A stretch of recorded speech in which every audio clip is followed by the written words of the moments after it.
And as the last clap fades away, friends, Romans, countrymen, boys and girls, ladies and gentlemen, lend us both of your ears to Saturday night. It's 8 p.m. here on the East Coast. It's 8 p.m. where Mr. Ed is at. Oh, you went there. And I don't know where you're at, but whatever time it is, thank you for tuning in tonight, whether you're down the street, around the corner, across America, or somewhere around this great big world. Thank you for tuning in. Tonight, we're going to be discussing several things. In fact, we've got a prolonged program tonight, so we've got something for everyone. First of all, we're going to be talking about what's happening. And we're going to be introducing a very special guest that will be with us on Wednesday night at 8 p.m. Eastern Daylight Time. We'll be sharing with you some other guests that are coming on in the next week or so.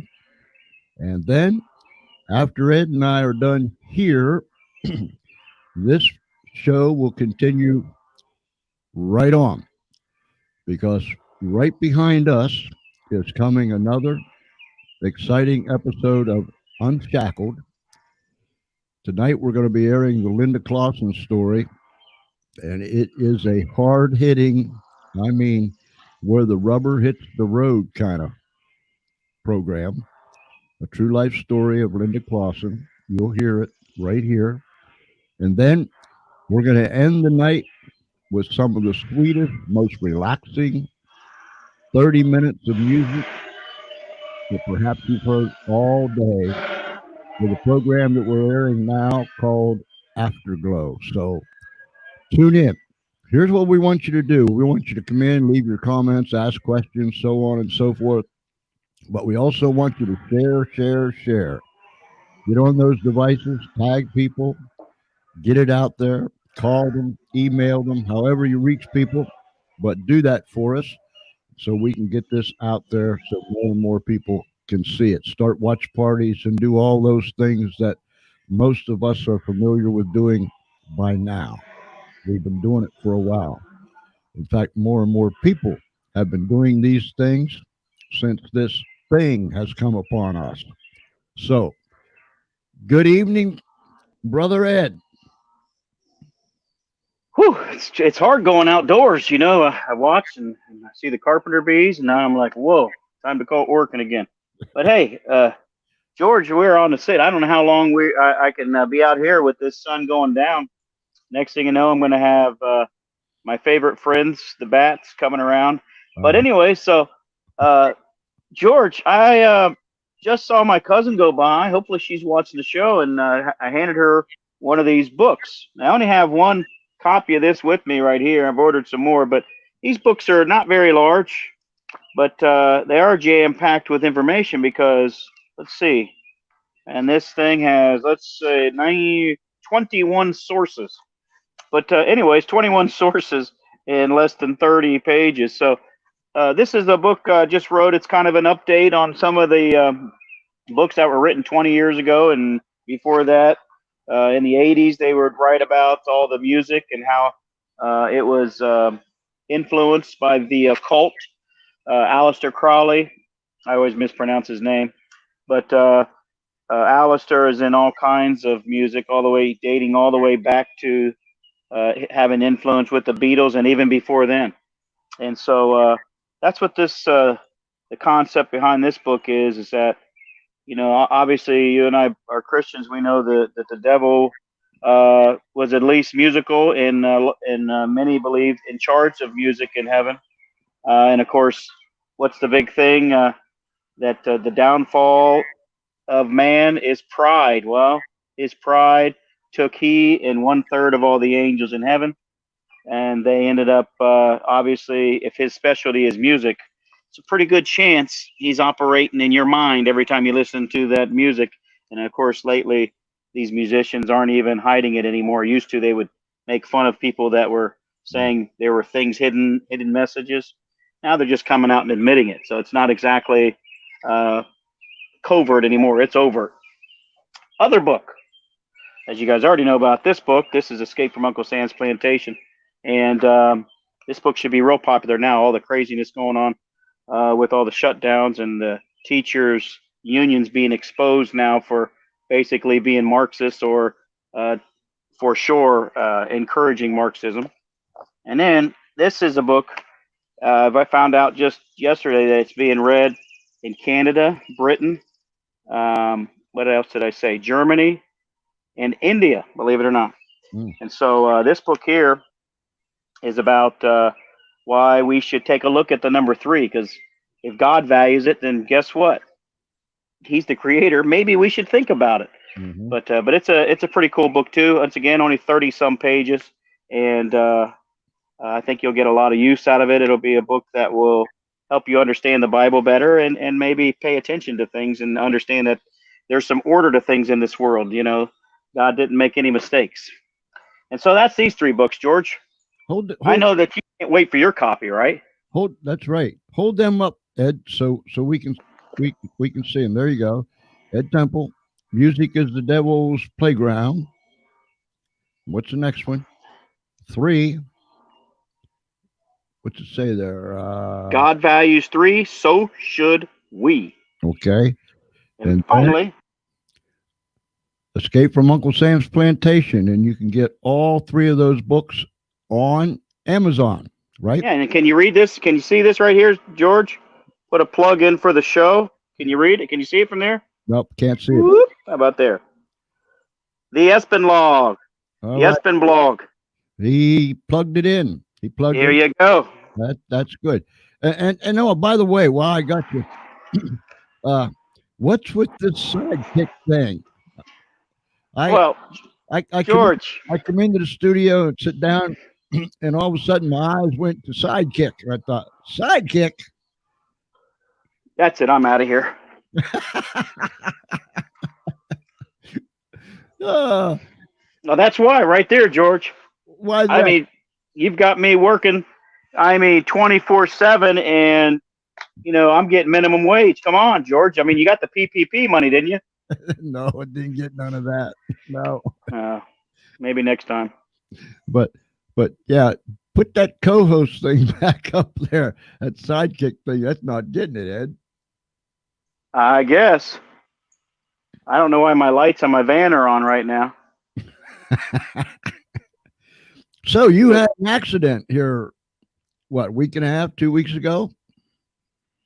yep, totaled the car. And what we're finding out with this, as we were looking, we probably went to, I don't know, maybe 10 different dealers, and they're all saying the same thing, that because of all the extra money people have because of the bailouts, and then we're getting ready to get another one, that the value, when we went to, when the insurance agent, when they give us the value of the car, and I even had a lawyer, and he's like, you're not going to get any more because of Ohio law. And at least not on this end. We still have the injury claims, but as far as the car goes, they gave us less than what I paid for the car earlier this year, and it's barely been driven because of the lockdowns. So you go to get a car, and what used to be a $3,000 car is maybe a $5,000 car now. Mm, So you can't get anything. It's very difficult. So you have to get something with super high miles and roll the dice.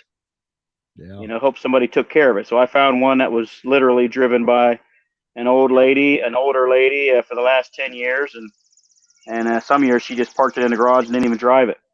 So it's got a lot of miles on it, but you know, I had to go with my best instincts, and so I took it. So why you think that because of the PP, I call it Yeah, PP. the stimulus money has created a real inflation in the. I think I've already seen it in the grocery stores for sure, but also in the used car market. I think a lot of it is because of New York City in particular, because they normally have an 8%. 8% of homes in New York normally drive cars. Well, since the lockdown shuts down all the trains and shuts down a lot of the buses, and so Hmm. nobody's able to get around besides walking. And so now there's a huge, you got the biggest city in the country that is saying, "Oh, I need a car now." Right. And so you're having that. So you have a demand, and then you add that in with people having extra money, you know, and as you know, the unemployment, they were giving them unemployment plus a bonus money, and so meanwhile, all over the country, uh, my sources tell me that there is a real problem with rent and mortgages that are behind months. That if something's not done by the end of August, we're going to have a real problem. I mean, like talk about a housing crash. If something's not done, that's going to happen. And I'm not a fan of the government necessarily intervening because you can see what they've already done. Just talk about the car market. Remember the one year they went through, had everybody junk their cars, Right. Right. and now junk is thousands of dollars. I watch people uh, being totally retired. I have the luxury and I've always enjoyed watching people, and I'm sure that been a whole lot of other people that enjoyed watching Espinlaw because he was probably a real entertainment piece. But anyhow, uh, I watch people, and I get this feeling, Ed. It sounds like you got a lion back there. You got a lion in a cage back there or something? What are you No? talking about? Oh, never mind. Anyhow, but anyhow, I have the luxury of watching people, and Uh huh. I've observed over the past, particularly over the past month and a half. There's the lion.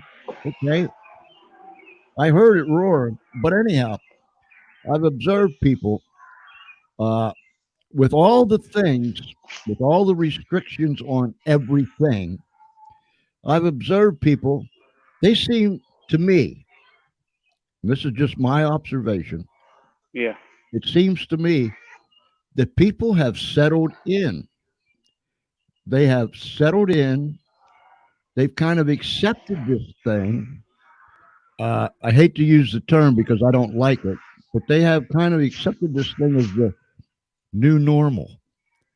Uh, you know, uh, Yeah. Well, businesses, you business, notice that when people wear their masks outside. yes, businesses are operating at a very low capacity, uh, but yet they're happy.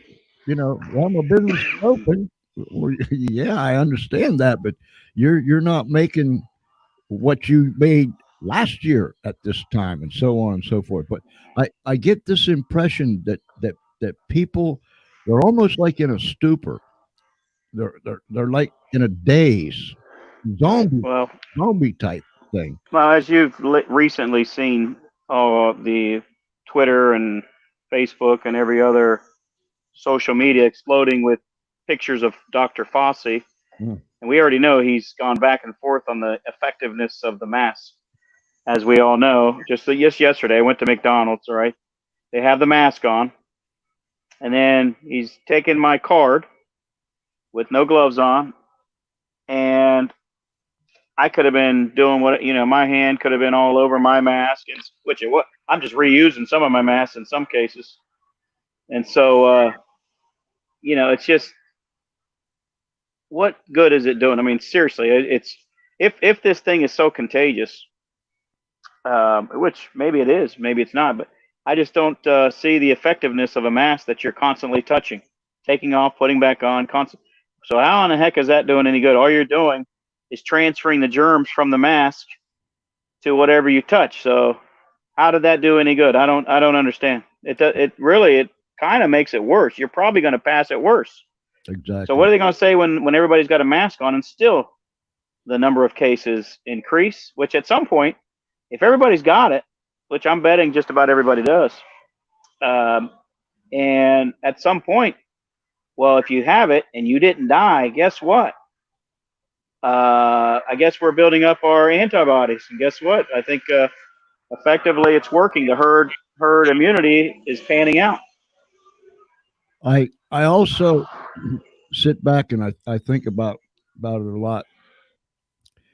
The fact that there's so much chaos, so much confusion, so much uncertainty, so much negativity that and then I think people are just throwing their hands up and they're saying, well, it is what it is.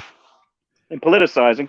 Yeah, it's being politicized and it's on and on and on and on. And today the goalposts are here, tomorrow the goalposts are back there. The next day the goalposts are moved even further. The Right. narrative is ramped up. The Well, I narrative, tell you, there are some good signs. I'll tell you some good signs. You have what John MacArthur, right? yeah, yeah, Uh, he's saying enough is enough. More pastors need to do the same. And of course, you have John Roberts, Supreme Court. He needs to get removed. mm-hmm, But uh, but you have the Christian schools in Central Ohio. At least five that I know of are saying, no, we're going back to school 5 days a week. Now they have a different situation because what happens with the Christian schools. People say, well, if you're going to go online, I might as well just go to public school because they're going to be online anyway, and I don't have to pay. right, right, So that's their an incentive. But at the same time, the public schools, they're going to lose more and more kids. I mean, think about a public school. You have to stay home. If you're at a public school that's staying home and you're having these teachers that have never really done online education, never were taught to do it, and then so somebody has a choice in going to a public school where the teachers are trying to figure out how to do online schooling, or go to an online school that's also considered public in terms of it's paid for by taxpayer dollars. Well, why would I go to your regular public school and I'll just do the online schooling? right, And right. so uh, the bottom line is these guys, what's going to happen is this is why Corey DeAngelis is getting a lot of attention because he's getting on Fox and he was just on what was the show? He was on with Glenn Beck's one of his ladies from one of his shows, and so it's getting popular. This idea of micro schools, and once you give something like that the momentum, you open up that can of worms. And heck, if you give me the opportunity to have a micro school, that would be an awesome thing to do. I mean, I could love to have 10 kids at a time. I guarantee you, those 10 kids would be better off than the $30,000 school you sent them to. Right. Not that ours cost that much, but the point is though that this coronavirus, as much as it was meant for evil, I think the good Lord meant it for good. I mean, as far as it's the way it's going to turn out, I'm not saying He caused it. That's what our friend Teresa Sanders in Texas, she has her little micro school. Yeah, if she can has anything to do with it, I'd love to carry her brand name and get that going. That would be great. There are, I read something this morning that just broke my heart. In fact, here's how the sequence happened, and then I'll show people our guest that's coming on. The other day, now I'm an avid baseball fan. Played baseball, had some great opportunities, but characteristic of Espinal, he blew that. But nonetheless, baseball. I used to eat, sleep, and live baseball. Baseball, baseball, baseball, baseball. So I've been an avid baseball fan all my life. Some of the new roles and some of the new things they got going on, uh, I think they need to stick it in their left ear and just forget about it. But nonetheless, the other day when I saw the teams kneeling in support of Black Lives Matter. Now, let me make this very, very clear to people. All lives matter to me, and Black lives matter, red, yellow, black, and white. But we know what's behind the Black Lives Matter movement. They're, Organization. yeah, they're Marxists. They're violent. Their whole game is revolution, Hmm. and that's the smear. When I And saw then when I Right. saw these professional athletes kneel in behalf of that organization, and many of them, probably many of them, didn't even know what it stands for, but it broke my heart. And I sit there and I was talking with the missus. I said, Mom, I said, I hate to say this, but I'm finding it hard to believe that we are going to see America as we knew it last year at this time. And it broke my heart. I was very pleased to see that the one gentleman stood and said, I only kneel to God. And he brought out the Marxism and so on and so forth that's related with that organization. But then this morning, I read this, and I'll take the time to read it. This comes from uh, the law enforcement today, and it was written. What is today? The 25th. Yeah, today. Mm. It was written yesterday, and this is what the man said: "I'm disgusted. I'm embarrassed. My heart is broken for the America that we've lost." He said, "This morning I woke up at 3 a.m. I proudly announced on Fox and Friends first that law enforcement today was proudly joining a number of other groups in taking part in the largest Back the Blue event in America. Acclaimed keynote speaker Paul Butler and I were going to be the joint masters of ceremonies. We had rock and roll legend Ted Nugent flying in for the national anthem, accomplished by Congressman Clay Higgins, the keynote speaker. The first wave in the attack came from Facebook. After 63,000 people RSVP'd to the event, the page was taken down by the social media giant. It didn't come as a surprise. I'm the same guy that just got a lifetime ban from LinkedIn last month for sharing an article about a guy who tried to kill two cops. We're sort of used to it. But what happened today? Today, it became evident just how legitimate the war on law enforcement is. Congressman Clay Higgins and Ted Nugent are not allowed to attend the event, and that apparently comes directly from Governor Cuomo's office. Within hours of announcing that they'd be at the rally, Democrats throughout New York demanded the event be shut down. It was the typical liberal playbook. Everyone that doesn't toe the line is a racist, sexist, Islamophobe, etc. That didn't work because last we checked, it's America. We have yet to see anyone shut down Al Sharpton from speaking at an event or the self proclaimed Marxists affiliated with Black Lives Matter. So they tried a new approach. The state police detail ensuring the security of Congressman Higgins and Ted Nugent were told they weren't allowed to offer protection. Their careers were threatened. Then their families were threatened. I'm talking about the state police. So we came up with a new plan. We had dozens of Blue Knights who were going to provide safe passage. And that's when the governor apparently pulled the ultimate trump card. He instructed the health department to ensure that upon landing in the state, Congressman Higgins and Ted Nugent would either be turned around and sent back or forced into a mandatory 14-day quarantine. Nassau County Executive Lauren Caron, a politician facing ethical issues, took to social media on Thursday to call Nugent a racist. She quickly came under attack on social media. On Friday night, in desperate attempt to save face, she blamed the pandemic. After being reminded of New York's quarantine orders and Nassau County protest protocols, Ted Nugent will be no longer attending tomorrow's march in Eisenhower Park.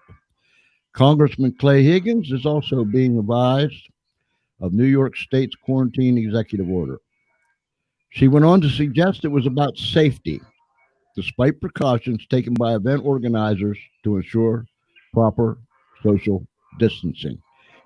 And he goes on to say, however, she said, however, we won't tolerate blatant violations of the governor's quarantine order for travelers from high risk states. Funny, we have yet to see any enforcement of said orders at riots or Black Lives Matters protests. That broke my heart. And there's more that he wrote, and you can read it. And I thought, my goodness, they've got a game plan for every situation that comes down the pike. Mm-hmm. And so this law enforcement man who has supported law enforcement, been in law enforcement, it broke his heart. And when I read that this morning, it broke my heart. And so it seems with every passing day, every passing hour, there's something new, there's something different, there's something added, there's something taken away. And it just goes to show me that these people are playing hardball and they're playing for real. Do you have any thoughts, Ed? Yeah. Well, what I have posted several times on Facebook. It's I don't have the resources to do the kind of research a New York Times or even NPR or anyone else has that has that kind of the resources to travel all over to get information. 90% of our media is controlled by I think 5 companies now, and they know everything I've posted about the organization Black Lives Matter and Antifa and so on. All I did was went to their website, and people called me a racist, and next thing you know, they're getting petitions together. So I understand. I've gone through this already more than once. That this, as soon as you go against the grain, and as I've mentioned, I've held up the book. In this book, oh man. Anyways, in this book, I talk about the unions, and the unions now are they're getting worse, promoting this nonsense. And so, you know, public schools are no longer, well, they used to be a place where a kid could pull out a Bible and get his morality from actually God. And now, not only is the Bible kicked out and God's kicked out, but they're telling kids that, God is, only if you're a Christian, you can't even say Christmas anymore. Right. And so this Marxism, the whole concept is to wipe out religion. And obviously the major religion in our country is Christianity, and Brigitte Gabrielle has exposed this. There was that Virginia, and then actually it was also in Texas, the Holy Land Foundation court case that exposed the connection between, Islam, the unions, George Soros, all the different Muslim organizations like CARE, and they've been working this stuff out against us for decades, and it never gets any publicity. It's just like with Candace Owens took a quote from the New York Times. They had it, and she just changed the names. So this lady is a reporter, one of their main people, and she still has never been fired. And everything she says is white, and anti-white, and they're scum of the earth and this and that. And she's basically said white people need to be wiped out and need to be not. She sounds more like Minister Farrakhan, if you want to call him a minister, than a reporter. And Candace Owens took what she said and just changed the name to the word Jews instead of whites. Yeah. Bam, she gets kicked off of Twitter until they figured out their hypocrisy, that it wasn't really her statement. Yeah. And so this is the game. So it's scary, because these guys, the people that are involved in this, it's like, do you not understand where this goes? Do you understand? This is how bad, the public schools are. See, all the way back when Stanford, I think it was 87, probably go look back on my article, but in 87, Jesse Jackson was up there at Stanford saying they need to get rid of Western civilization. That was all the way in 87. Yep. So this isn't anything new. And then they stop colleges stop requiring it as a requirement from high school. Consequently, now very few colleges say it's required. Very few high schools are spending any time with it, and in some states have even got rid of American history. I believe New Jersey got rid of American history. So this is no surprise to me. You can see all the steps, and this is where I think Glenn Beck is. If he's good at anything, it's good at this type of stuff. He jumps right on that. And these trying times, you got to get different sources: AFR radio, the Glenn Becks, the obviously the Mark Levins. But you got to get different sources because right, Daily Caller and so on and so forth, Tucker Carlson. But you got to find alternate news because the news is just in the tank. They're finished, and they don't even hide it anymore. There's no journalism. Journalism's dead. And it's like these Christian movies, as much as they used to seem far-fetched, they might sound far-fetched. You watch them, you might say, oh, this doesn't happen. Oh, yes, it does. If you saw God is Not Dead Part 2, it is precisely what happens. Right. I mean, I've been called down the office because I forgot there was a scripture at the bottom of an excerpt that I had printed off. And they said, Did you? You're teaching religion in class. I said, that's funny because I didn't even know that scripture was there. What are you talking about? Never mentioned that scripture. And so it's just, and then meanwhile, the principal of the school's walking her pastor all over the building. So I'm like, wait a minute. This hypocrisy is amazing. Right. And it makes you wonder what people are learning in church. I mean, goodness gracious. Why are you persecuting Christians when you're calling yourself a Christian? Mm-hmm. So yeah, it's none of this surprises me.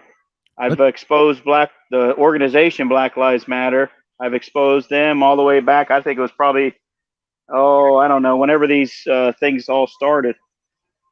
And now we find out that they're run by a company called 1000%, and as in there's no first word. It's thousand cents or 1000% or something like that. I forget what it's. You have to look it up, but you'll find it easily. But they're run by that, and who is that? The Weather Underground. Right. Well, who's connected to that? The last president. Last president got his campaign kicked off in the house of Mr. Weather Underground. Bill Ayers. Okay. Yeah, Bill Ayers. And so this is what we have. And just like what used to be all over the. Is quoted in her dissertation, Hillary's, is the rules for radicals. Obama used to write it up on his board in his class in Chicago. And who is rules for radical written to, or at least said, signed off? Lucifer. So yeah, there you go. Are we playing to their hands? We certainly are. And you can go down that list and you can see each and every one of those things as they have developed. And I've watched them over a lifetime. So this isn't nothing new. It's absolutely nothing new. And for those people that don't know who Bill Ayers is or was, he belonged to. Yeah, he headed one of the fiercest terrorist groups here in America. He's one of the leaders in education right now, though. Yes. He runs the Annenberg Foundation. Made bombs, set bombs, and killed policemen, and never served a day in prison. And his wife never served a day in prison. And guess who commuted the sentence of the Weather Underground members? Yes, including the one that's running Black Lives Matter. Yes. So you only need to go back several years in history to find out that these people, they were radical back then. They were violent back then. People were killed by them back then. And now look at some of the positions that they're serving in. Let me bring up our guest that's coming on Wednesday night. This man right here, Michael Waddington. My, oh my. What a resume. He has a resume. I guess if you wrote a book, it would be several hundred pages. He has a resume. But he is a tremendous, tremendous man. Let me read some of it.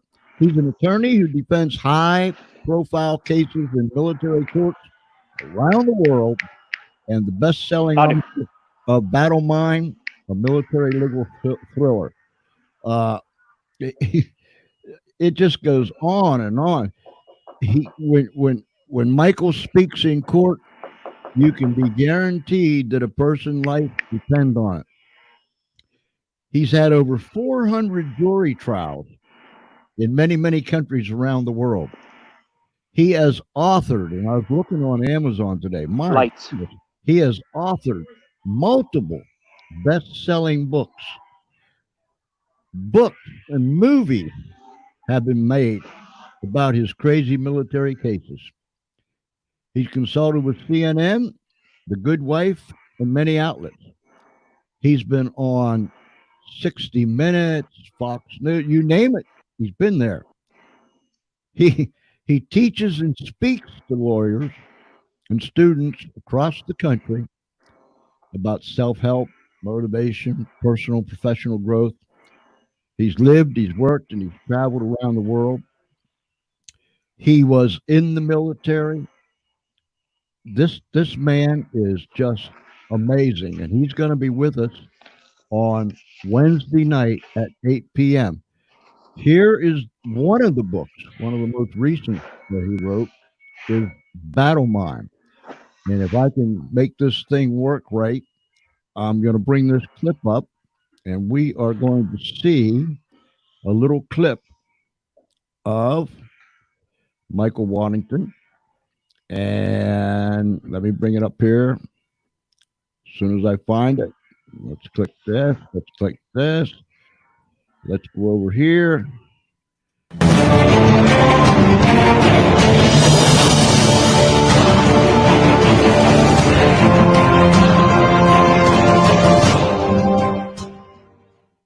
When you're reading the book, I want you to understand that Lights are still on. a level of depth and experience that not a lot of people on this planet have into the military justice system. I travel around the world and I represent service members that are accused of crimes in all the branches. I've done cases in Japan, Korea, Iraq.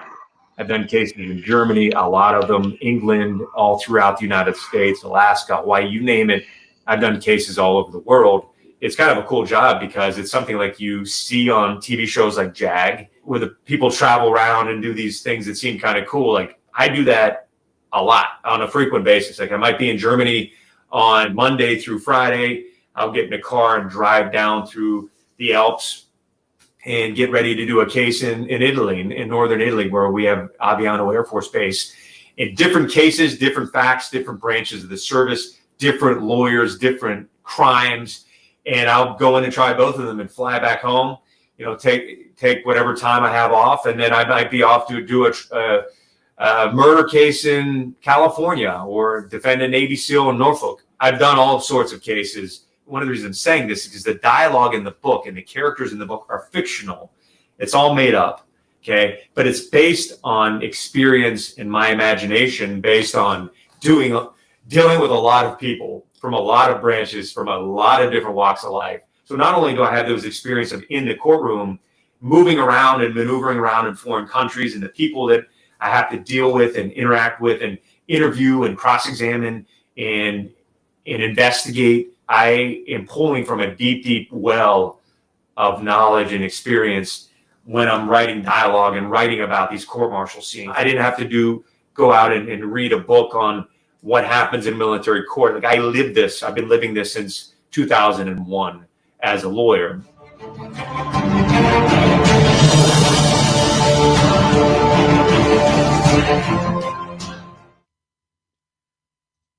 And he'll be with us on Wednesday night. There's another clip here I want to bring up.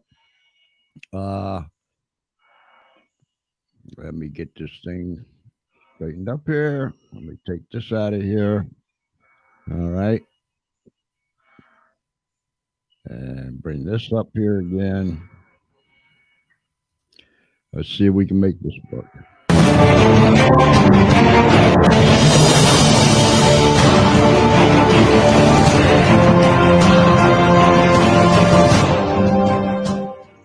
The main character initially he's a scrapper, he's a fighter, grew up in a kind of a rundown, rough town, ended up in the military, and then by the time he gets into do this case, he's done, he's jaded, he wants out. Something happens, it triggers inside of him that fighter instinct that he had when he was a kid back on the playground, duking it out with the bully on the corner. Something inside of him gets triggered. Now, that's not always a good thing, because if you're in a situation where you work for the military, you're defending someone in the military against the military, what do you do when you have to start calling out people that outrank you, people that can ruin your career? And what happens? And that's what you're going to see in this story. And that's why I love this story. What do you do if you're in that situation? Very few people ever end up in that situation. But whenever you do decide, hey, I'm going to step up and I'm going to stand up to this bully, the bully being the military as a whole and the system as a whole, what happens to that person that does that?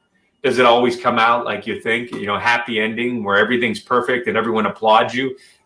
Usually that's not the case. And you're gonna go in the battle mind. You're gonna go on this journey in this little book here. You're gonna go on that journey to see what it's like to be in the shoes of someone, this Captain Max O'Donnell, that decides to cross that line and stand up for his client against the biggest bully of all.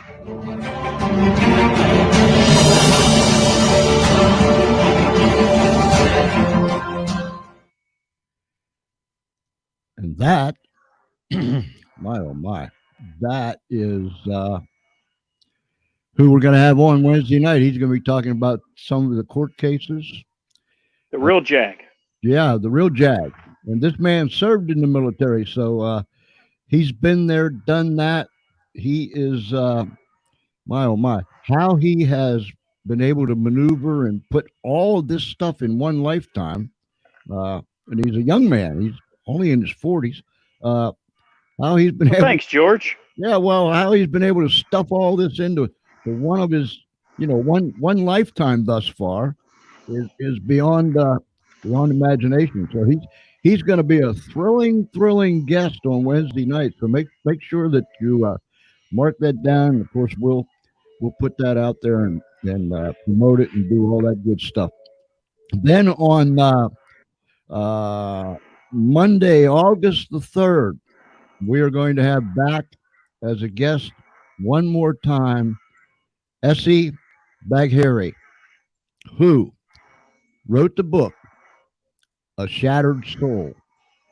Essie was a Iranian child soldier, a suicide soldier, who will tell his it was a despicable story and what happened to him and how he ended up. He ended up a real mess in different countries, a refugee. He had no country, drug addict, alcohol. It went on and on and on and on and on.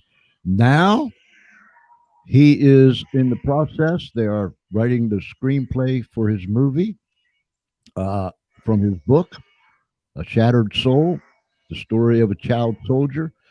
A lot of new happenings. I talked with him today on the telephone. A lot of new things, good things are taking place with Essie. And he's going to be with us on August 3rd. August 5th at 8 o'clock Eastern Daylight Time, we're going to have Tracy Cheerhart and Remus Tucker, two of my most favorite people. If you've been with me over the years on radio and now through live streaming and radio, you have heard of Remus Tucker. If you have heard his music, the Remus Tucker Band out of Denver, Colorado, then you know what I'm talking about. If you haven't, you're in for a real treat. But nonetheless, they're going to be with us on August the 5th. And then there's so many other things that's coming down the pike that's going to be in between. So busy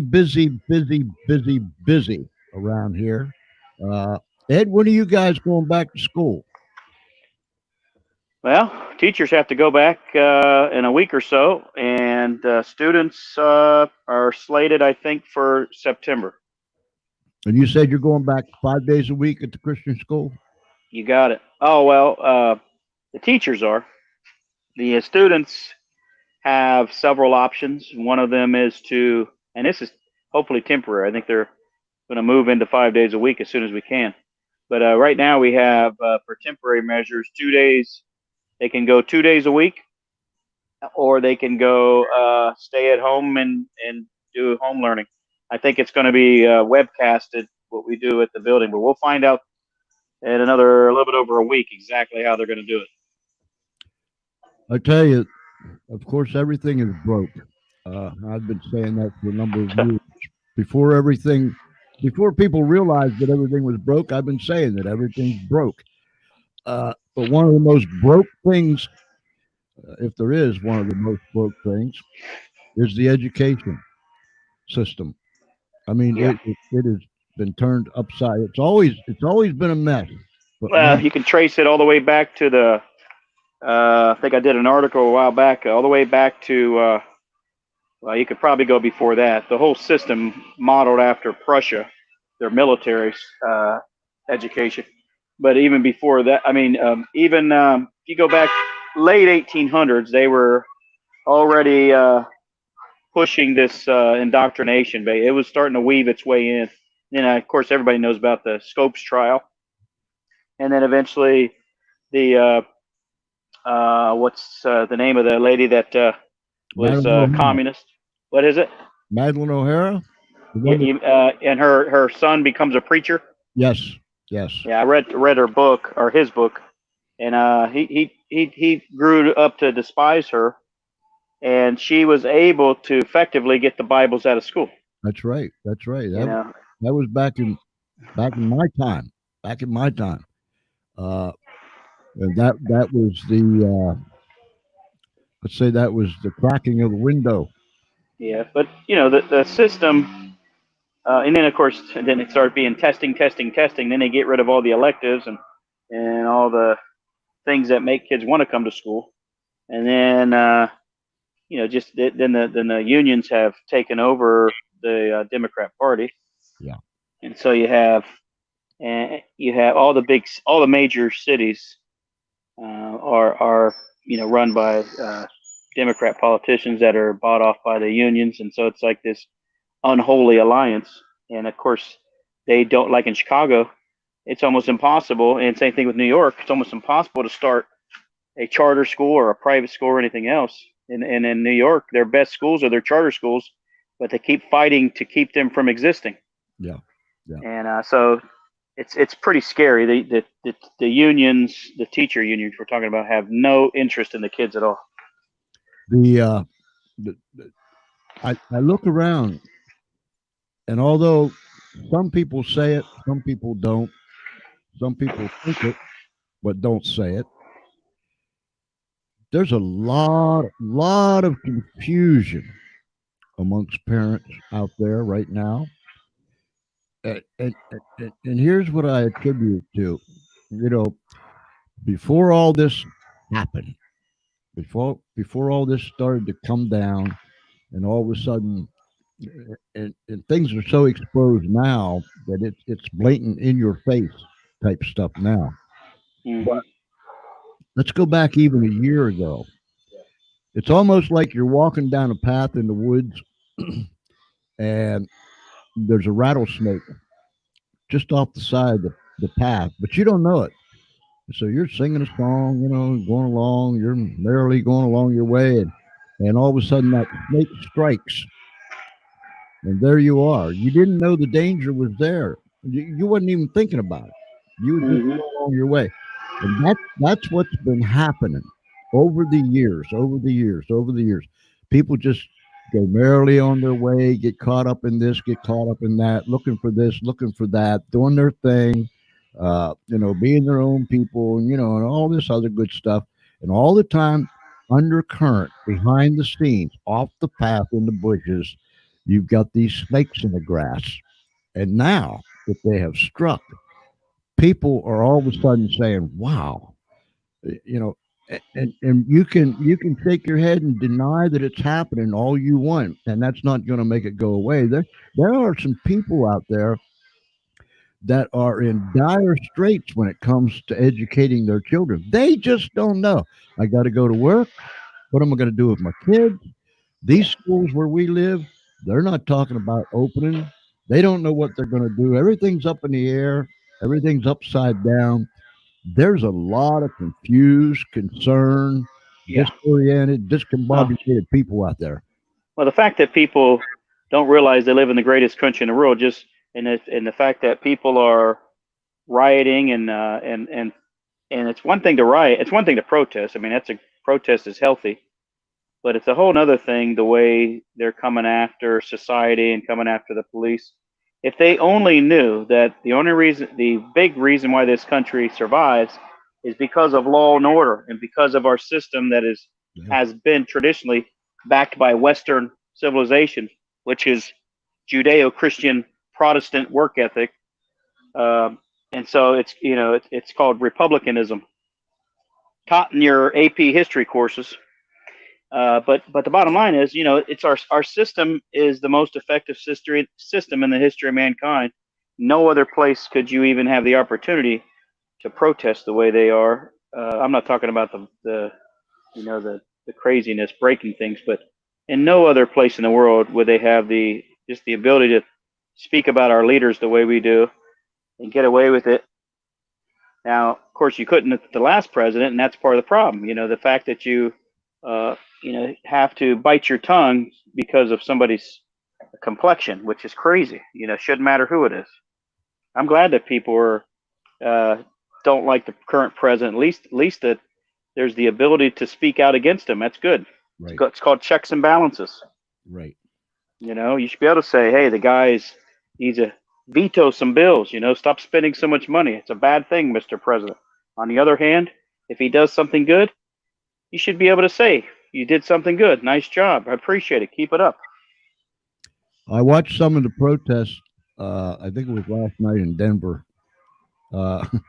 In fact, I watched quite a few protests in different cities across the country, and I'm looking at these people, and I'm thinking, do you really know what you're doing, and do you really know what you're asking for? I mean, you have no clue. You have no idea, none whatsoever, and they they don't know. They don't know. A lot of them being paid to do this stuff, uh, and so they have no idea. Be careful what you wish for, my friend. Yeah, Uh, they don't know what they're well, you got to remember something. I'm dual certified. One of my certifications is social studies, and what they had us for a long time, we had a test called the OGT, and it's still the same concepts. Even they changed the labels, but basically what they've done is instead of calling communism, they call it a command economy, yeah, and they call socialism a mixed economy, and they call capitalism free market economy. What they don't tell you is that communism is both an economic and a political system. What they don't tell you is that in no communist country has it ever been successful. In no communist country have you ever been able to have rights. In no communist country have you ever been allowed to say or worship God. So uh, when you get one, you can't they can't go together. Christianity and communism, and really even socialism, they don't mix. I mean, you look at the socialist countries, they have a very tepid relationship with their creator. The British. I mean, their numbers of attendance in churches in the single digits. So they're not even. God is just an afterthought to them. So that's what you want here. You want a system that doesn't have a biblical foundation, then you're going to end up living like they do in these totalitarian systems. yeah, And we're not going to like what we get. no, not at all. Well, ladies and gentlemen, boys and girls, friends, Romans, and countrymen, as soon as Ed and I get off of here, this is what's coming up next. First of all, old time radio in the 21st century, Unshackled.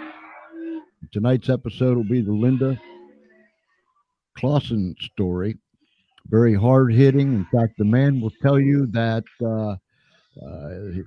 I'll paraphrase it, He'll tell you that if you have young children listening, you might not want them to listen because this is a uh, real hard hitting, on the street type true life story of Linda Clauson.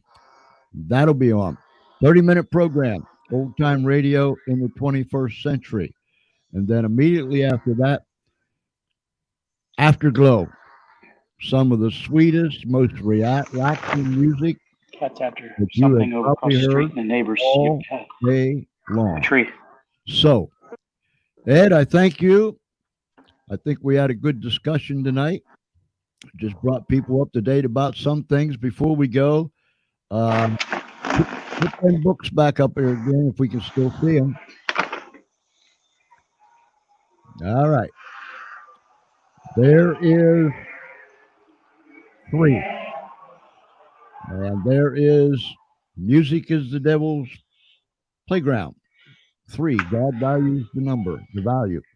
And Escape from Uncle Sam's Plantation. Go to Amazon.com and you can get any one or all of those books. So, until next time, thank you, old buddy. Yep. Sidekick Ed Temple. Hey, you just gave me some fame. All right. Well, ladies and gentlemen, boys and girls, friends, Romans and countrymen, whether you're down the street, around the corner, across America, or somewhere around this great big world, thank you for tuning in tonight. And after these programs are over tonight, please start watch parties and get this out there in your news stream and other people's news stream, and let them know that the George Espinlove Show is alive and well. And you can go to Facebook.com. Let me find it here real quick. You can go to Facebook.com, the George Espinlove Show, and you can see all of our live videos that we have done since we started them back in October. And you can also go, I don't know if I've got the radio address up here or not, but there it is. You can go to Spreaker.com/user/Espinblog and listen to all the previous radio shows that we have up there going on also. So, and then we would invite you to go to theespinblog.com. Tonight, we're streaming into Facebook, YouTube, and if you're watching by YouTube, please hit that subscribe button and the little bell so you can be notified when we go live. We're streaming into Twitter, and we're also streaming live into the espinblog.com. So we're in those 4 places tonight with our entire show. And so thank you for being with us. Whether you're down the street, around the corner, as I said before, no matter what time it is, where you're at, I trust and pray that you'll do a couple things for me. Be kind one to another, love one another, and don't ever be afraid to tell someone, I love you. It could possibly save a life. And as Ed pans around in that beautiful, beautiful sunset out there in Columbus, Ohio, I trust and pray that God will keep you right in the center of his hand. So, ladies and gentlemen, just give me a second or two, and we're going to bring you right into Unshackled. It'll only take me a second. I think it will. Let me do this. I'll do this.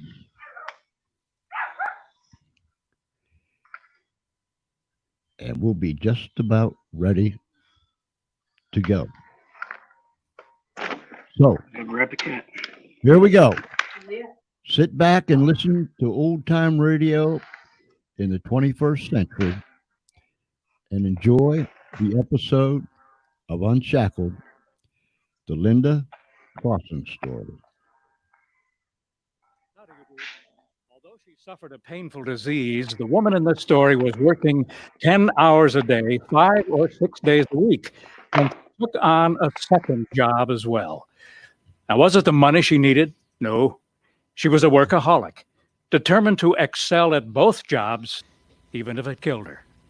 And it nearly did. She was running from guilt and shame that lay buried in her past.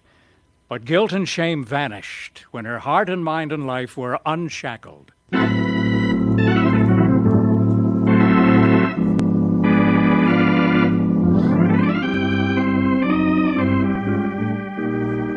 Taking the good news around the world, this is Unshackled. True life stories dramatized and produced in Chicago by Pacific Garden Mission. You don't get much rest trying to sleep in a park or under a bridge. Sirens, animals, footsteps in the night, unexpected rain or snow can send you on your way looking for refuge. Pacific Garden Mission has sheltered the homeless since 1877, a place in the heart of Chicago where anyone and everyone feels welcome, where the doors are always open, where the hungry receive food, where those battered and bruised by life receive love and kindness, clean clothing, and medical and dental care if needed, and all without charge. Moreover, the old lighthouse shines the light of the world into the darkness of a soul, a light that never goes out and keeps each one from stumbling. Now for broadcast around the earth, here's program number 2523 in the series Unshackled, the program that makes you face yourself and think. Now go ahead and clear the table, Jeannie, while I cut the pie. Right, Linda? Yeah. Now let's see. There's half. Now I'll cut 3 equal pieces. One for Mama, one for me, and one for you. Yeah, does that look equal, Linda? Yeah. Now, I better make sure that yours is not bigger than mine, right? Now, where's the ruler?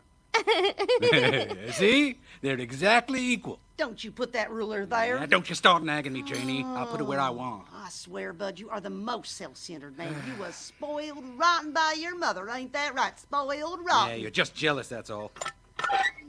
Oh, when you gonna fix this pump handle anyhow? It's been loose for 2 weeks. When I get around to it. Well, do it now. I'm tired of fussing with it. Nag. You were born nagging, Janie. Well, fix it and then I'll shut up. Yeah, you find something else to nag about. Come on, Linda. Let's go for a walk. It's a beautiful evening, and the honeysuckle smells so good outside. An innocent request to go for a walk, except what happened at the end of these walks had disastrous consequences for the 8-year-old girl who grew up to be the woman in our story. She tried to forget those walks with her father, to bury them under a mountain of good works. Because of the sensitive nature of this story, parents should use discretion in letting small children listen and should also be prepared to answer questions. Hers is a painful story, but it's the true story of Linda Clauson right now on Unshackled.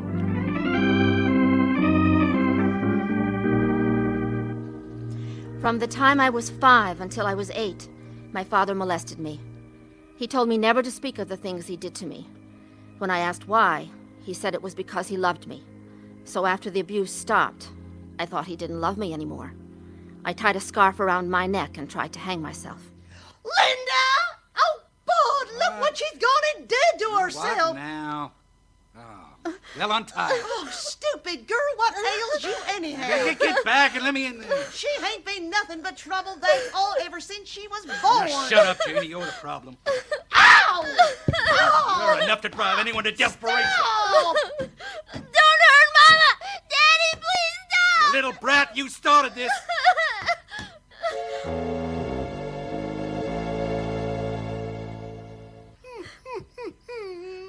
Get that dog out of here. Come on, Roxy. Oh, it's all your fault. You ain't nothing but trouble ever since you was a baby. Cried all the time. I couldn't make you shut up, so your daddy beats me. I'm sorry, Mama. Sorry don't help you ruin our lives. We always wanted more children, but after you, ain't no way we're gonna have any more kids after you. Are you satisfied, huh? Oh, Mama. Oh, don't you mama me. Look at me all bruised and bloody all because of you. I was bruised and bloody, too, caught in the crossfire of my father's violent temper, mother's resentment. Polio as an infant left her right leg and arm smaller, and she walked with a limp. Her personality was anything but limp. The physical and emotional abuse heaped on me was devastating. I had only two sources of comfort during my childhood, my little dog and a church down the street. I would go there sometimes on Sunday morning and find comfort after a night of fighting. The songs gave me hope. And he walks with me, and he talks with me, And he tells me I am his own, and the joy we share as we tarry there, none other has ever known.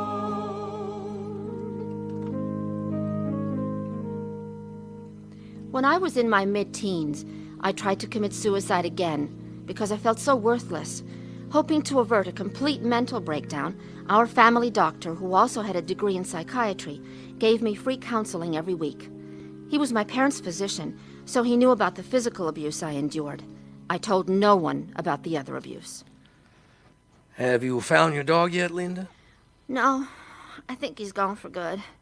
I've had him since I was in the first grade. He's my only friend. Yeah, dogs love unconditionally. I had a kitten once, but Daddy killed it, slammed it against a tree. Why do you think he did that? He was angry at Mother and took it out on me and the kitten. I know it isn't easy living with your parents. I can't even bring my friends home. Every time I do, Mom and Dad get into a terrible fight. It's so humiliating. Do you have any friends or family you can go to? No. Even though I'm pretty popular, nobody wants to get involved. I ran away once and stayed with a girlfriend for a few weeks, but her parents didn't want to get in the middle. Do you think your parents don't love you? I don't know. Sometimes after they beat me, they cry and say they're sorry. I'm all mixed up. I don't blame you for feeling that way. The last time the police came to the house... Who called them? Oh, a neighbor, I guess. Dad was beating me, and the police pulled me out. But they couldn't do anything unless I pressed charges. And you didn't want to do that? How could I do that? He'd kill me. Besides, he's my father.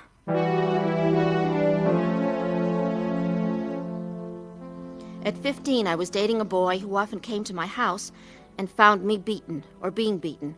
He took me to his parents, and their solution was to drive us to another state where we were married by a justice of the peace. We stayed together until I was pregnant with our second daughter. Then I went home.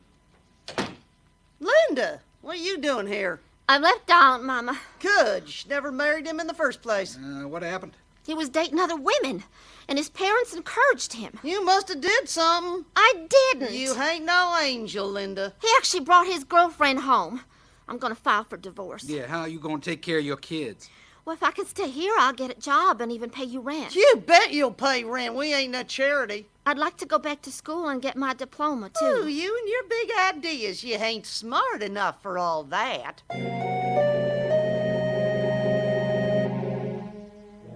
My mother's emotional abuse continued. She collected the child support checks and kept them, even though I worked and paid rent. After my second daughter was born, my ex-husband called and asked to come and see the baby.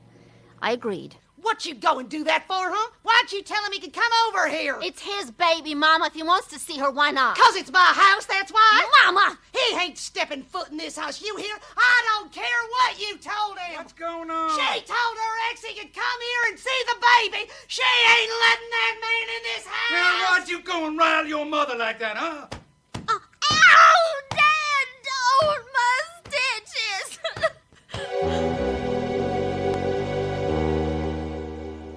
I ended up back in the hospital after that beating.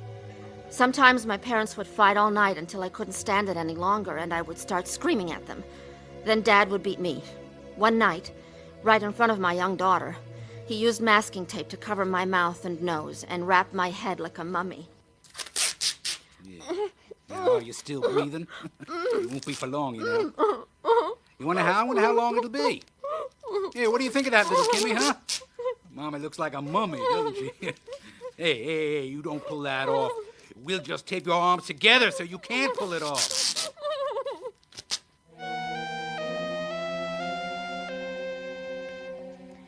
Through all that family violence, I was working 2 jobs and trying to finish my junior and senior years of high school.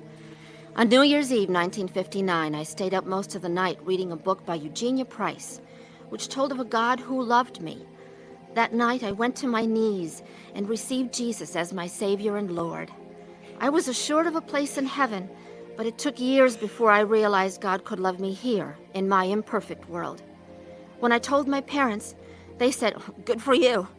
But the next day, Dad beat Mama and then me. I woke up battered in a pool of blood.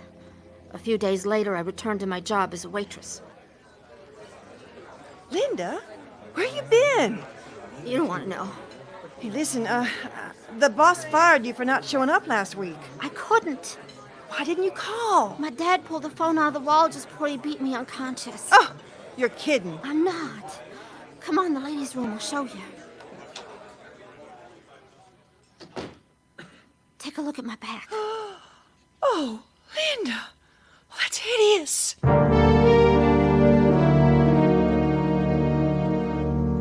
The cuts and bruises on my back verified why I'd been unable to work, and the boss gave me my job back.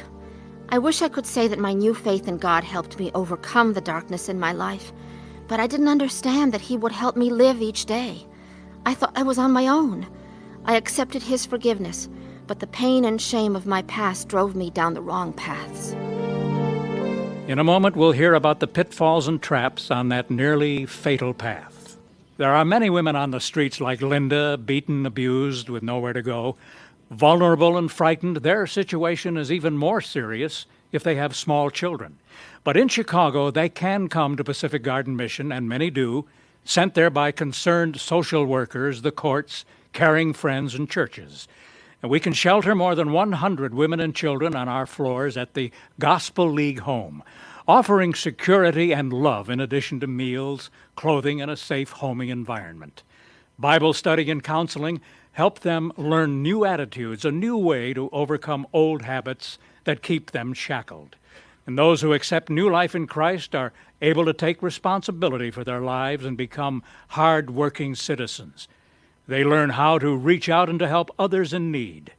To learn more about our ministry to women and children, just write to Pacific Garden Mission. The address of Pacific Garden Mission is 1458 South Canal Street, Chicago, Illinois, 60607. That's Pacific Garden Mission, 1458 South Canal Street, Chicago, Illinois, 60607. The phone number, 312-492-9410. 312-492-9410. Our email address is unshackled@pgm.org, and please include your address. My ex-husband signed away his parental rights to opt out of child support. He moved out of the state, and I never saw him again. When I was 22, I married a wonderful Christian man who adopted my 2 little girls. Ken was a good father to them, and we took our girls to church where they accepted Christ as Savior at very early ages. Life was good for the first time. Ken was in college, and I worked, so Mother kept the children for us during the day. That was a mistake. How was your day, honey? Everything gets dumped on me, but I managed. I'll be glad to see the girls. Oh, I have to study tonight for an exam. Want to get a pizza on the way home? Oh, sure. Mama? It's locked. Why doesn't she answer? Go away. It's me, Mama! We came to get the girls! You ain't getting them. I'm keeping them. What's she talking about? Mama! Open this door! It ain't a good speed, Mother. I'm keeping them. Karen, what are we gonna do? We're going to call the police, that's what. Come on. With help from the police, we got our daughters away from Mama. But we knew it could happen again, so we moved from Ohio to Dallas to get as far as possible from my parents. Despite the move, they followed us. In Dallas, I met a woman at work who became my best friend. Bright and witty, she professed to be a Christian, and I foolishly drank in everything she said. Problem is, Linda, you haven't grown spiritually. That's true, Cindy. But then with parents like yours, it must be a real challenge. I just can't believe they followed us here. You have to stand up to them. That's easier said than done. Mama's so manipulative. She tells lies about us to all our friends. She wants to control you. Stand up to them. I think it's easier to just move to another state. Oh, you can't keep moving. Besides, I'll miss you. I have to get away from my parents? I have a tape I want you to listen to, okay? It's one of the sermons my pastor gave at church, and it's excellent. It's just what you need. What's it about? Well, he makes the point that it's harder for women to reach spiritual maturity because they operate from emotions. Oh, maybe it's true. But sometimes the pain is so awful. Linda, it's up to you to change things. Ken and I quit going to church, opting to follow her pastor's teaching by tape, even after we moved to the East Coast to escape my parents. Ken taught school, making our moves easy but always at our expense. My spiritual life deteriorated as I sank deeper into depression from shame and guilt. I had never told anyone about my father molesting me, not even Ken. Instead, I threw myself totally into work. Hi, honey. I wonder when you were getting home. I had to write a brief today. Write a brief? That's not your job. I know, but the staff was overworked. Well, so are you, Linda. You take on too much. I suppose you're right. I can't believe the things they ask you to do, and worse yet, you do them. Why? Why do you work so hard? I just want to do a good job. I hate criticism. Did the girls do their homework? Oh, yeah. Oh, I'm going to bed. Oh, by the way, Cindy wants me to visit her next weekend. She sent me a ticket. For 10 years, Cindy and I had been best friends, and I believed that God had sent her to me. She was always there for me when my parents were rejecting and cruel. Because of my self-hatred, I couldn't understand why she cared so much for me. During my visit, our friendship ended when she confessed that she was homosexual and hoped I'd become her lover. My faith was shattered by her deception. I was devastated and blamed myself for not recognizing her true nature. But I still didn't confide in Ken and worked even harder to keep up a good front. Surely there was some way to earn God's love.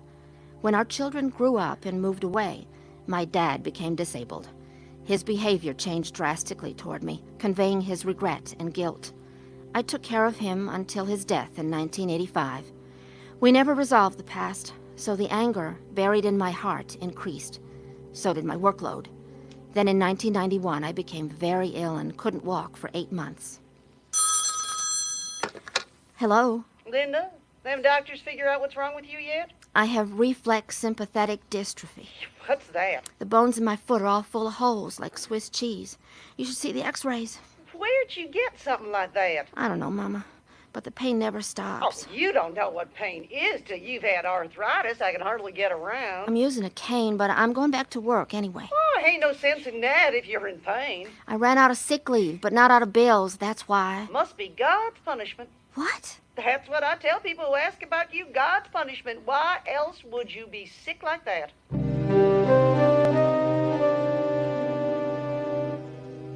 Her words depressed me even more. But my doctors cheered me on when I went back to work in spite of the pain. Thinking work would take my mind off the pain, my husband even suggested a second job. I misinterpreted his motive and resented him for that, but said nothing. I threw myself into both jobs, as well as taking care of Mama, who had become an invalid. She was nicer in her latter years. 2 years later, when she died, the poison in my heart finally drove me to a psychiatrist who referred me to alternative sources, healers, a spiritualist, even channeling. More coffee? Oh, no, I have to run. Will you be home for dinner? Not tonight. I have an appointment with Fred. I'm surprised you'll go in for that altered state of consciousness business.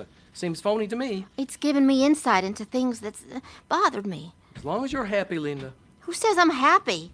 Sometimes I feel like walking away from everything. You wouldn't do that, honey. You're much too dedicated. I'm not so sure about that. Well, I am. You could handle anything. During my sessions, I was introduced to many New Agers. I had no guards set up for my mind and began to think that my family would be better off without me. I had swallowed a lot of lies the night I swallowed 200 prescription pills.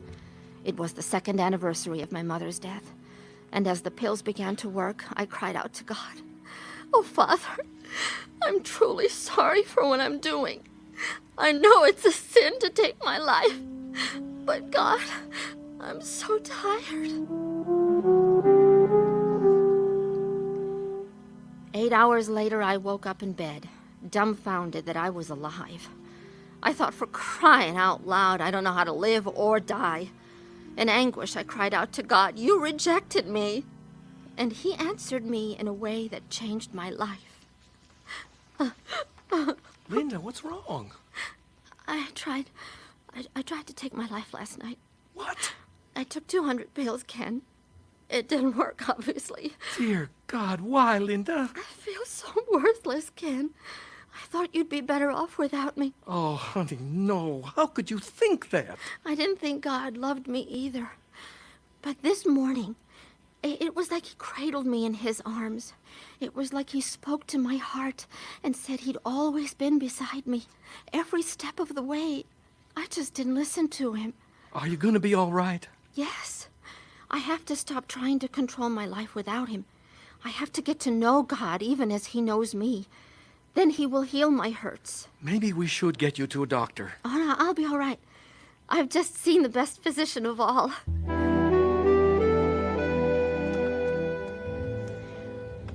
While I was recovering from the effects of my overdose, I listened to Christian radio and heard a psychologist whose words prompted me to change. Anyone who's been sexually abused as a child, especially when it's incest, has been deeply wounded. The wounds of something like that are devastating, and you cannot sweep them under the rug or forget about them. They must be faced, dealt with, and grieved, or else there is no healing. One way to begin that healing is to write about it.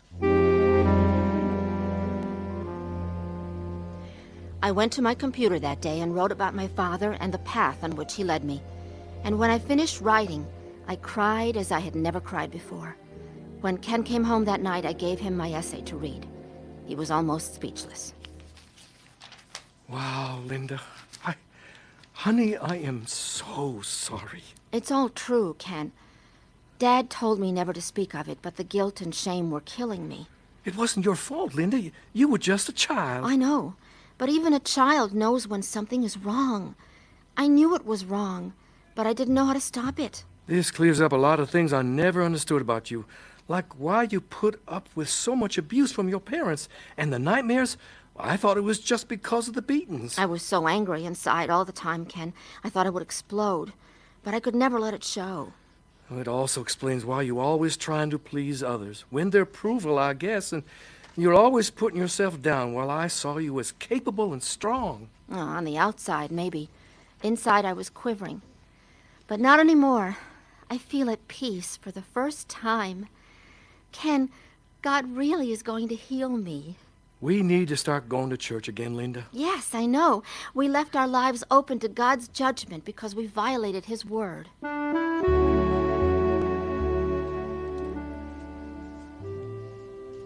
It was February 9th, 1995, when I began to walk with God, to spend time in his word, getting to know him. He led us to an awesome Bible study in which we both began to experience him in a new way. Ken, this verse is beautiful. Jeremiah chapter 31, verse 3. Listen. The Lord hath appeared of old unto me, saying, Yea, I have loved thee with an everlasting love. Therefore with loving kindness have I drawn thee. I see what you mean. Years ago, when I first prayed to receive Christ, it was John 3:16 that captured me. You know, for God so loved the world that he gave his only begotten Son, that whosoever believeth in him should not perish, but have everlasting life. Right. Well, that verse says God loves the world, including me. But this verse in Jeremiah, verse 3, says that God loves me with an everlasting love. If I had only understood the depth of this truth years ago. How much better could he have said it than by sending Jesus to die in our place? Oh, what fools we were to quit going to church. Hebrews chapter 10, verse 25 says, Not forsaking the assembling of ourselves together as the manner of some is, but exhorting one another, and so much the more as ye see the day approaching. Yes. We stopped growing in the Lord and started following the world. God is showing me other ways that I failed you as a husband. Well, I forgive you. What about your parents? Have you forgiven them? Oh, yes, Ken. I can't continue to be bound by this when the Lord has set me free. I have to let go of the pain and the hurt, or it'll control me. I want God's love to control me.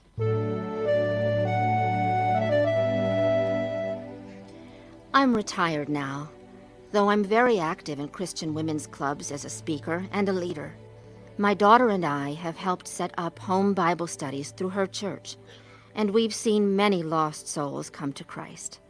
God promises to restore all that the locust has eaten, and our family is a living testimony of that truth.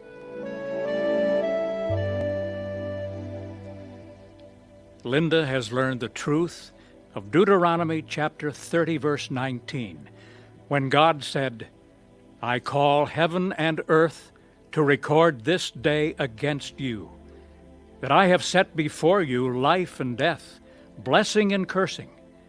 Therefore choose life, that both thou and thy seed may live. My friend, do you know how to choose life? According to 1 John chapter 5, verses 11 and 12, and this is the record, that God hath given to us eternal life, and this life is in his Son. He that hath the Son hath life, and that he that hath not the Son of God hath not life. Please note, our new address here at Pacific Garden Mission is 1458 South Canal Street, Chicago, Illinois, 60607. That's 1458 South Canal Street, Chicago, Illinois, 60607. Our new phone number is 312-492-9410. 312-492-9410. Our new address here at Pacific Garden Mission is 1458 South Canal Street, Chicago, Illinois, 60607. That's 1458 South Canal Street, Chicago, Illinois, 60607. Our new phone number is 312-492-9410. 312-492-9410.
Welcome to Afterglow, music of yesterday and today.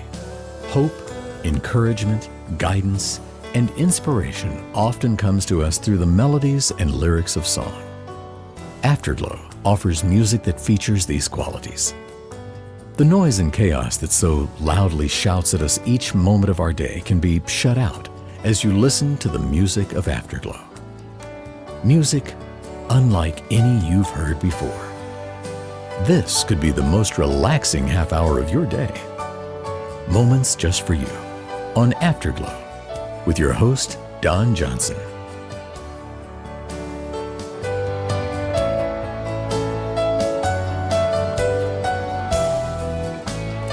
Our first selection on Afterglow today features a special that comes from the power of praise.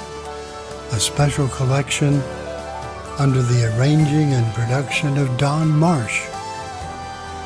This feature is called In Christ Alone, and it features the wonderful pianist Linda McKechnie.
Why should I feel discouraged? Why should the shadows come? Why should my heart feel lonely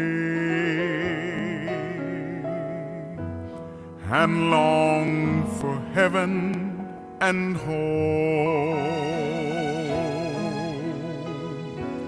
when Jesus is my portion, my constant friend is He. His eye is on the sparrow, and I know He watches me.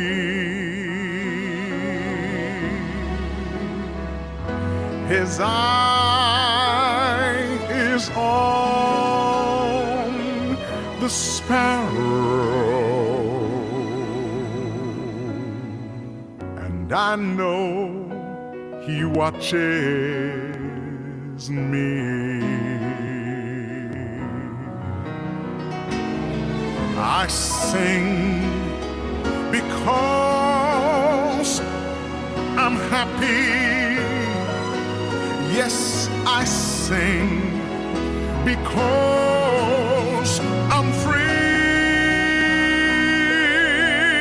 For His eye is on the sparrow, and I know He watches over me. His eye is on the sparrow,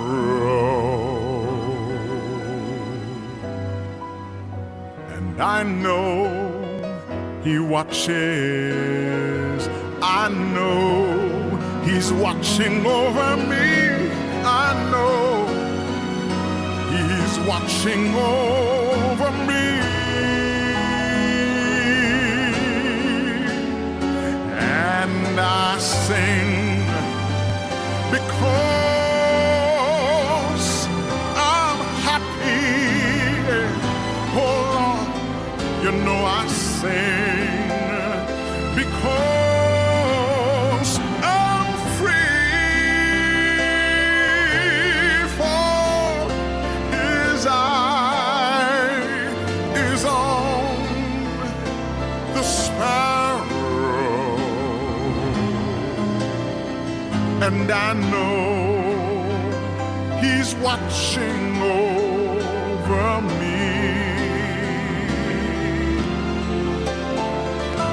His eye is on the sparrow.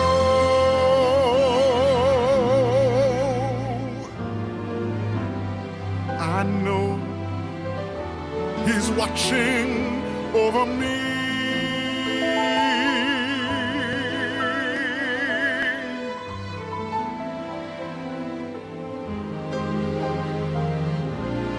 And I know He's watching over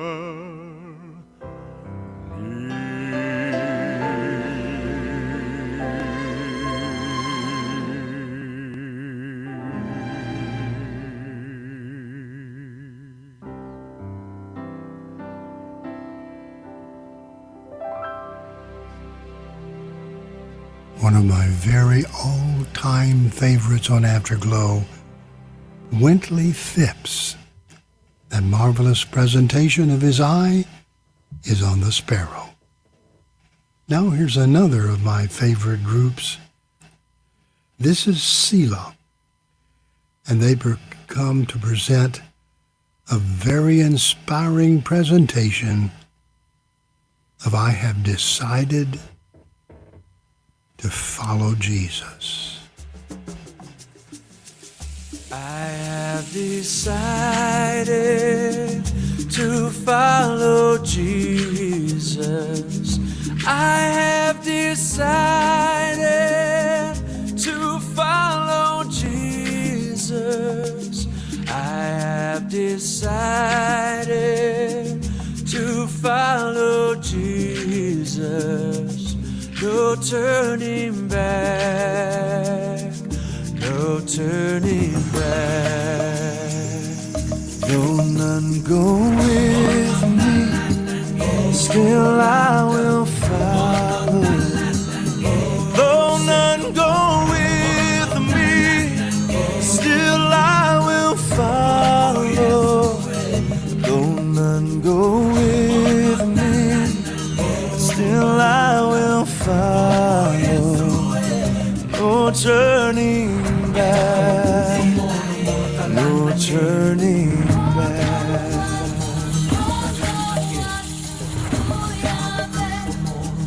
Hatange buya, bono takwenda. Hatange buya, bono takwenda. Hatange buya, bono takwenda. Futukabe, futukabe.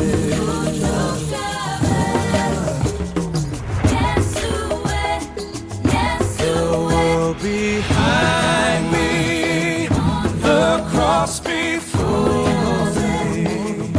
The world behind me, the cross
in sin's dark valley.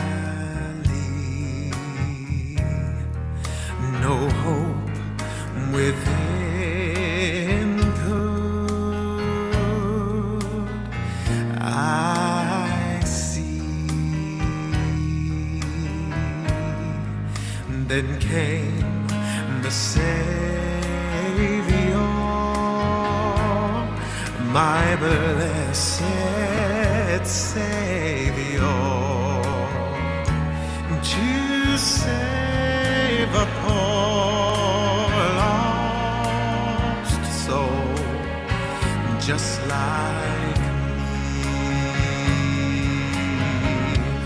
Oh, what a Savior!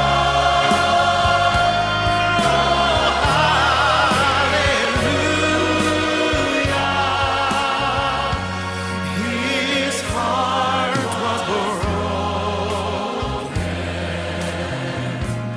on Calvary. His hands were nail scarred. His side was riven. He gave his last blood for even me. Well, death's chilly waters will soon all be crossing, and his hand it will lead me safely home. It's gonna lead me home. Then I'll join the chorus in that bright city, and I'll sing up there forever and evermore. Oh,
I'll have to say that those were again two of my very favorites. Daniel Cruz, who sang about our great Savior, and then this one that featured so marvelously a selection by a man who for a long time was a major servant of God, Bill Pierce, and he played for us our great Savior.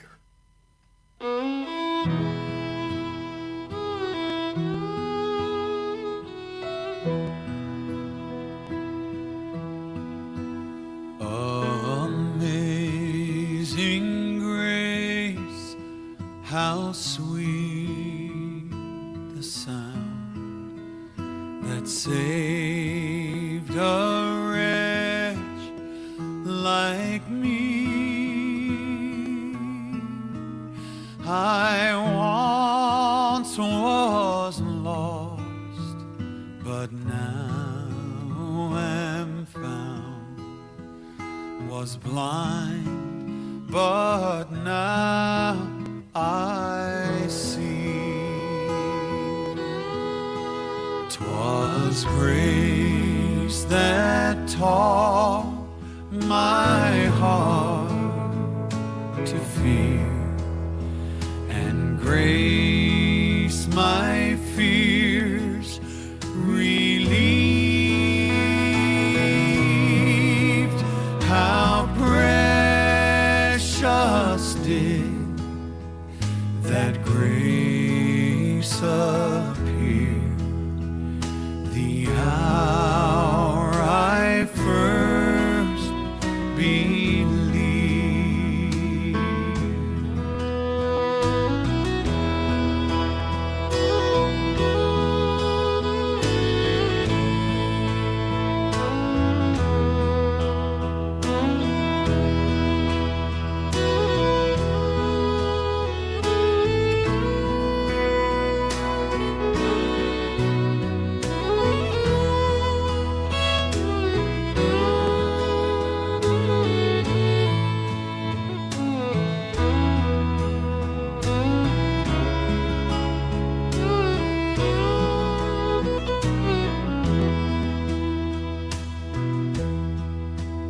Through many dangers, toils and snares, I have already come. 'Tis grace that brought me safe thus far, and grace will lead me home. When we've been there 10,000 years, bright shining as the sun, we've no less days to sing God's praise than when we first begun. We've no less days to sing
That was Charlotte Elliott's immortal song, Just As I Am. You know, it's wonderful that that song describes the way the God that we want to love and serve and follow really looks upon us. When he sees us, he doesn't see a life that needs to be changed by our power. He wants us to come just as he is. You can do that, even today. I'd love to hear from you. You'll be given an address in a moment where you can contact us. Let us hear from you soon, and we'll be delighted to reply.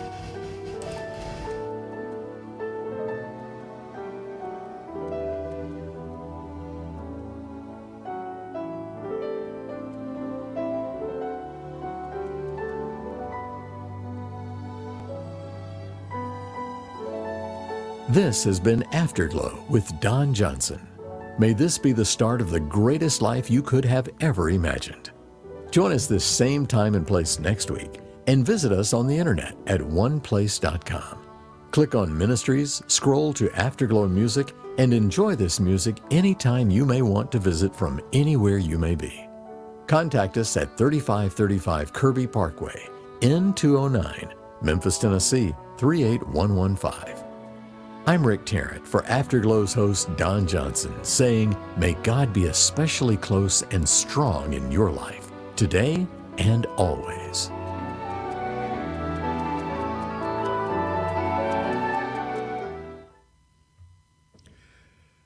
And thank you, and good night, everybody. May God bless.